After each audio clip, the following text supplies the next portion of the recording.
பாம்பே ஸ்டைல்ல ஸ்பைசி கடாய் பன்னீர் எப்படி செய்யறதுன்னு பார்ப்போமா? இதுக்கு முதல்ல ஒரு பேஸ் மசாலா தயாரிக்கணும். அதுக்கு 1 ஸ்பூன் மிளகு, 2 துண்டு பட்டை, 2 ஏலாய்ச்சி, 1 ஸ்பூன் மல்லி, 1 ஸ்பூன் ஜீரகம், 1 ஸ்பூன் சோம்பு, 3 காஞ்ச மிளகாய் எல்லாம் சேர்த்து ட்ரை ரோஸ்ட் பண்ணி எடுங்க.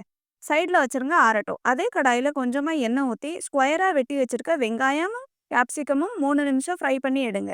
அடுத்து பன்னீர் கியூப்ஸ், அரை ஸ்பூன் காஷ்மீரி மிளகாய் தூள், கொஞ்சமா உப்பு சேர்த்து ஃப்ரை பண்ணி எடுங்க. ட்ரை மசாலாவை அரைச்சி எடுத்துக்கலாம். அதே ஜாரில் ஒரு வெங்காயம், ஒரு தக்காளி, 6 பல் பூண்டு, 7 முந்திரி, 2 பச்சை மிளகாய், சின்ன துண்டு இஞ்சி எல்லாம் சேர்த்து நல்லா மெய்யா அரைச்சி எடுங்க. இப்போ பேஸ் எல்லாம் ரெடி.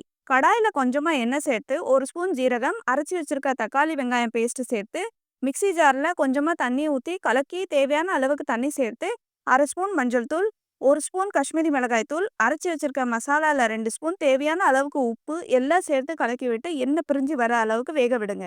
எண்ணெய் பிரிஞ்சு வந்ததுக்கப்புறம் ஃப்ரை பண்ணி வச்சிருக்க வெங்காயமும் கேப்சிகமும் சேர்த்து ஒரு 5 நிமிஷம் வேகட்டும். அடுத்து ஃப்ரை பண்ணி வச்சிருக்க பன்னீர் சேர்த்து மசாலாவில் மெதுவாக மிக்ஸ் பண்ணுங்க. கடைசியாக மல்லி இலை தூவி சர்வ் பண்ணுங்க. சூப்பரான கடாய் பன்னீர் ரெடி. இது சப்பாத்தி, ரொட்டி, நான், குல்ச்சா எது கூட வேணாலும் சாப்பிடலாம். உங்கள் வீட்லேயும் இந்த ரெசிபியை ட்ரை பண்ணி பார்த்துட்டு எப்படி இருக்குன்னு சொல்லுங்க.